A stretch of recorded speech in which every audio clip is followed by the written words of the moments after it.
OMG, IRL, IDK, HPD.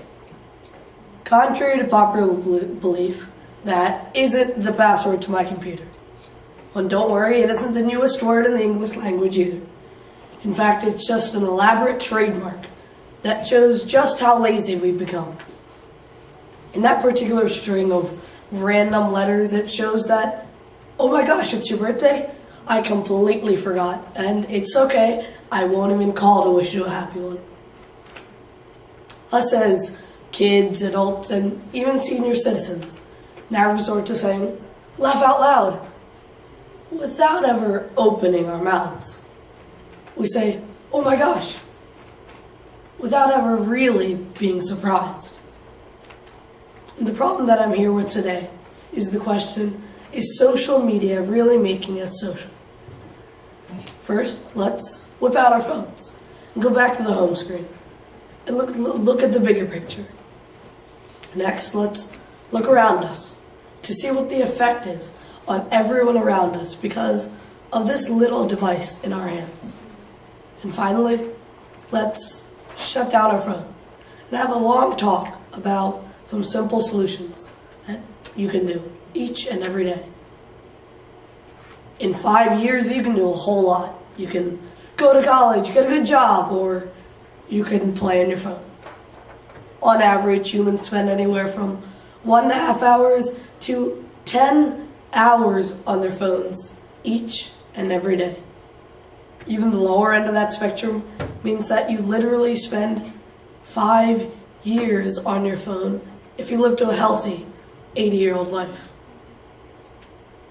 According to adweek.com, to be social or to socialize means that, one, be physically present. It means that you have to have one-to-one conversations. And we now, in a way, are unable to truly talk with someone, unless it's by twiddling our thumbs or staring at them through FaceTime. Dr. Brian Hark, Dean of Students at the University of Southern California, can directly relate to this when at meetings and gatherings his students would in fact take and place calls and texts at the table. Then they would take their phone and place it on the dinner table, which showed that that 6-inch device was more important than the 6-foot people around them. Now, some of you seem like the sort of people who will whip out your phone at the slightest vibration.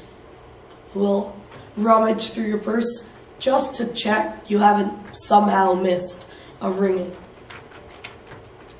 Now you have no time nor care to look around you at what you love most. Siri, IBM Watson, Google Now, they won't ever be a replacement to a real conversation. We have no time nor care to even adjust our spinal cords and look up. Mental effects and physical effects alike are things that are common problems when dealing with overuse of social media.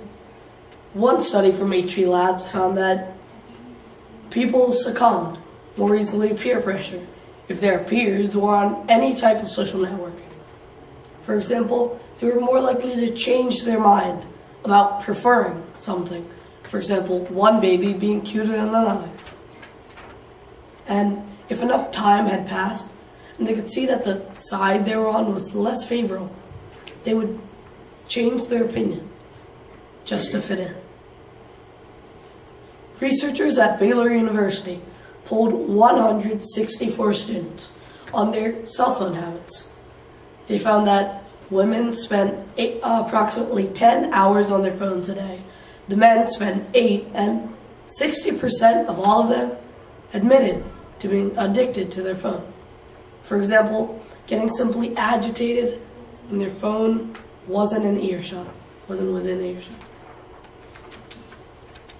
Not only that, but some people claim to be affected by phantom calls that never occur, unreal texts that no one ever sends.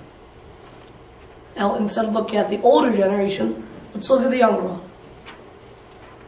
In the younger generation, the effect of having a phone is sort of like the Chinese food I eat, sweet and sour.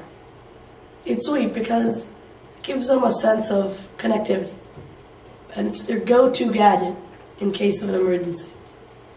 However, it's sour in so many ways. For example, 23% of kids admit to being cyberbullied at least once in their life. Not only that, but if kids are being exposed to the cancer-causing cell phone radiation, then their chance of getting cancer while younger simply goes up. And after all of this, what can we do about the monster we've created, social media? Believe it or not, there are many solutions. First, shut down your phone. Don't use your phone as often as you do. Cut the amount of time you use it by 10%, say. And don't be one of the 63% of people who checks Facebook each and every day. In the case of the younger generation, limit the time you use your phone. Limit the time. If you're getting them a cell phone, put limits. Don't be afraid to show them that you will punish them if they break the limit. So, look up from your phone. Look around. What you love most, like children, husbands, and wives. And don't look down. Don't be too hasty to pick it up whenever you're ready. Thank you.